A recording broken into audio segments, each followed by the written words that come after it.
Hi BookTube, it's Peg at the History Shelf. I'm here to do probably one of my first ever, and I don't know why it's taking me this long to do it, but a proper Friday Reads. If you can believe it, I've never really just done a Friday Reads video that I can recall. So, what am I going to show you? Well, I will do a brief recap of things I'm reading. A couple of them you've seen already. A couple are kind of newish and that I didn't mention them in my last video of what I'm reading currently. And then a couple of new things in the mail, articles or magazines that I might be reading soon or this weekend. Just to recap, this is my chunkster, my first chunkster that I'm reading for the chunkster charity challenge. Margaret Thatcher, the authorized authorized biography Herself Alone by Charles Moore. It's like 950 pages, almost 1,000 pages, but yeah.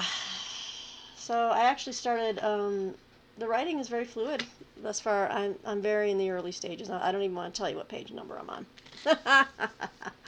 But I'm reading that. I started a new book last night that I realized is coming out in a week. I had received an advance copy from a publisher, and I'm kind of excited to read this and write a review for it. It is The Age of Entitlement, America Since the 60s by Christopher Caldwell. I'm familiar with this guy's name because he writes book reviews at the Claremont Review of Books, which is a journal I enjoy.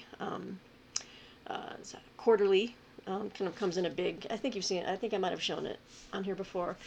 Just a very big kind of old-fashioned pull-out, like newspaper-ish type of essays and book reviews. Really love it. Really erudite writing in it. It's smart stuff, man. And he's a regular contributor. I also read a book of his he wrote a long time ago. I feel like it was a long time ago.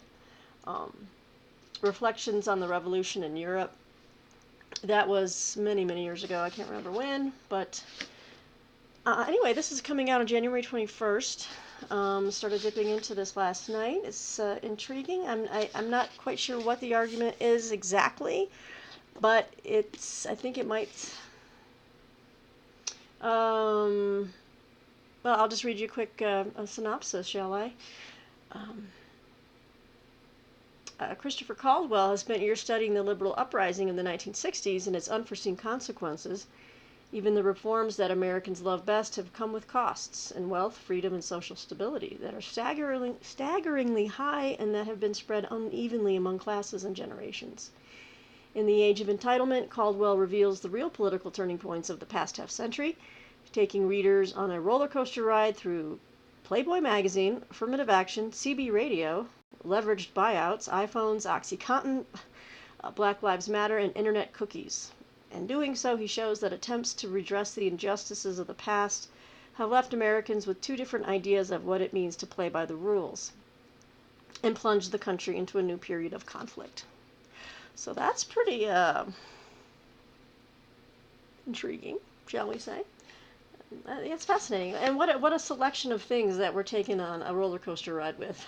A lot of those things are not like the others. Okay. Yeah, so I just started reading this, and it promises to be, definitely intellectual in a sense. And I'll write up a review and send it off to Steve, see if he would like to use it. What do you say, Steve? Okay, so another book I had gotten recently, and I kept meaning to show you guys, and this will also qualify as another chunkster that I can read and hopefully need to finish so that I can. I will be donating to the Book Aid International charity anyway. But I want to say that I've finished some chunksters, to comport with the spirit of the event, of the challenge.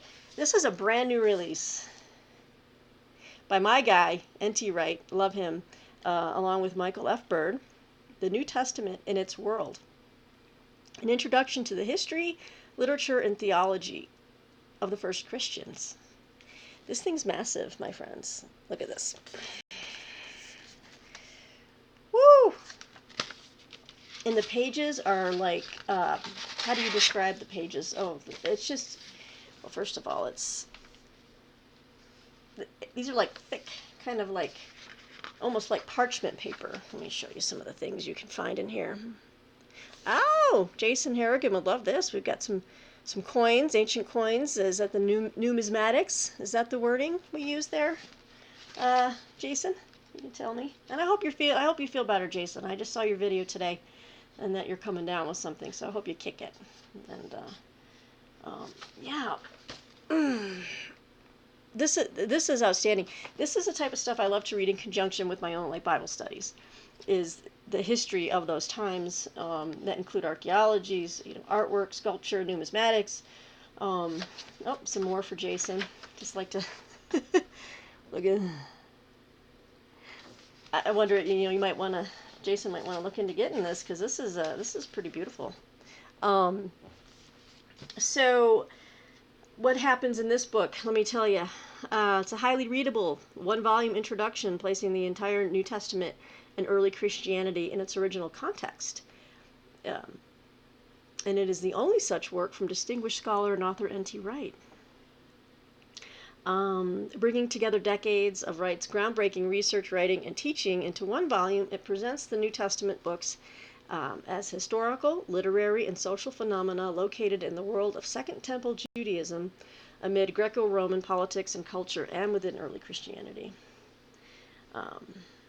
In short, the New Testament in its world will open your eyes to the larger world of the New Testament. It stands to become the definitive introduction in its field. And the jacket is just gorgeous. And if you see, you take off the cover, and that's just like a little window. You see that? It's beautiful. And I'm trying to show you guys a sense of how big it is. Yeah, it comes in around 985 pages. See, readable pages before the bibliography is 889. So this will definitely be a chunkster reading challenge. I'm excited for it because it's not Bible commentary. But it includes N.T. Wright's theological insight as he makes connections amongst the history, the culture, the societies of these times, and everything else. This is just so rich. This is going to be an amazing reading experience. I'm almost over my cold, you guys, and then I swear I will not make any more verbal flubs. I have just been butchering the English language lately. Okay, so I've got two chunksters going on right now. And the other book I wanted to show that I read every night, but I haven't shown. I told you guys a while ago I finished, along with my spiritual studies, my Bible studies, which includes commentaries. I like to study books of the Bible in conjunction with reading commentaries.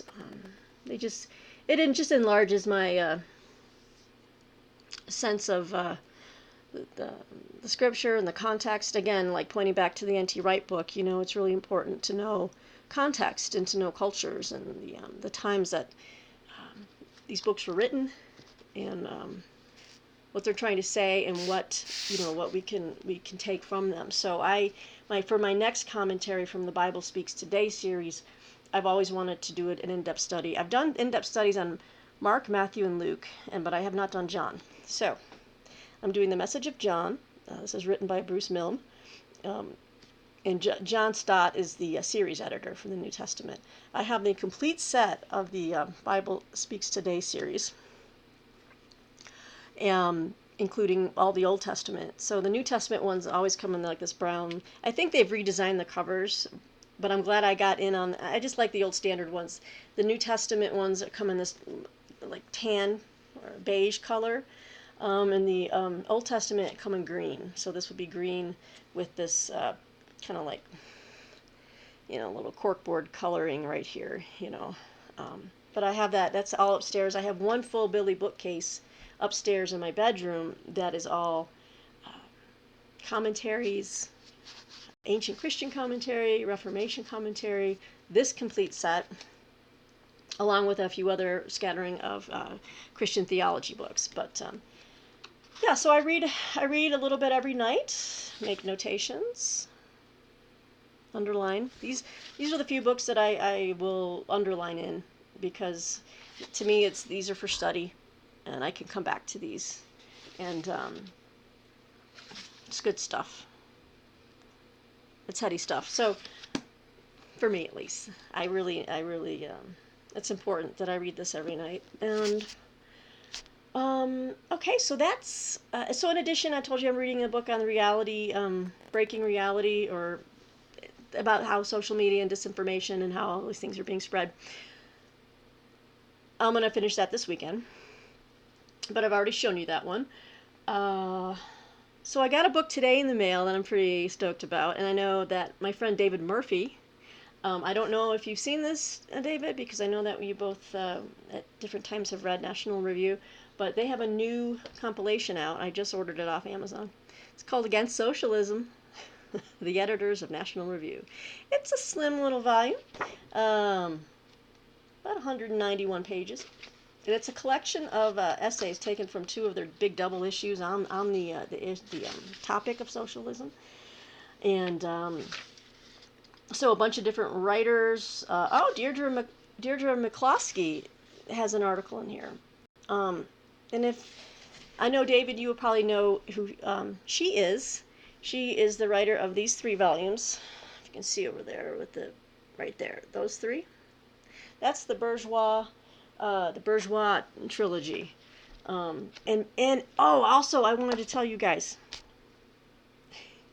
because I want to know how many of you are nerds like me and love book TV and C-SPAN. Can I get a show of hands? Does anyone watch that? Well, if you don't have cable, but you can go to their web page. Just type in book TV, all one word. They will have a lot of recordings you can just watch for free. And every month they have a new guest that they do 3 hours with, just live TV, and they talk about their work, and then they have callers call in, and then the host will read questions from Twitter or email, and I'm so stoked. The guest in February is Deirdre McCloskey, so I can't wait. Anyway, guys, just fangirling over here for a second. So this looks like a quick little read.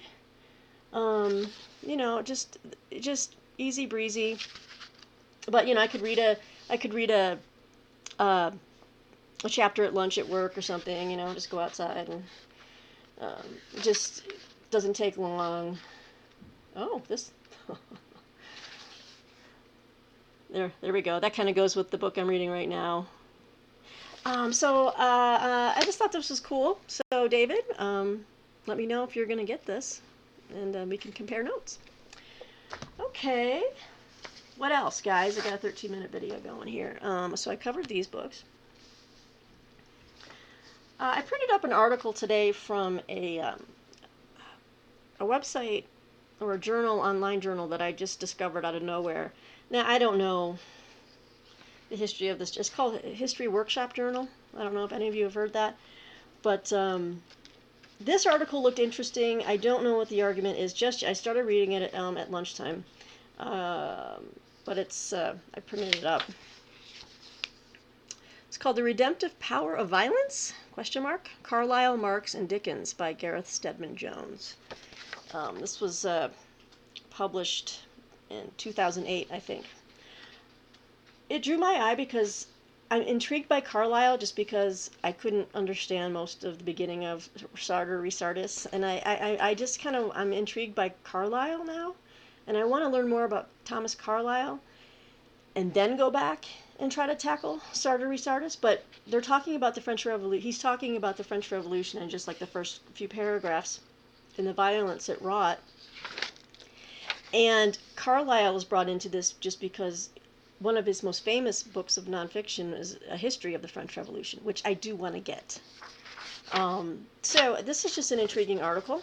I thought I'd print this up and, just eat this up this weekend.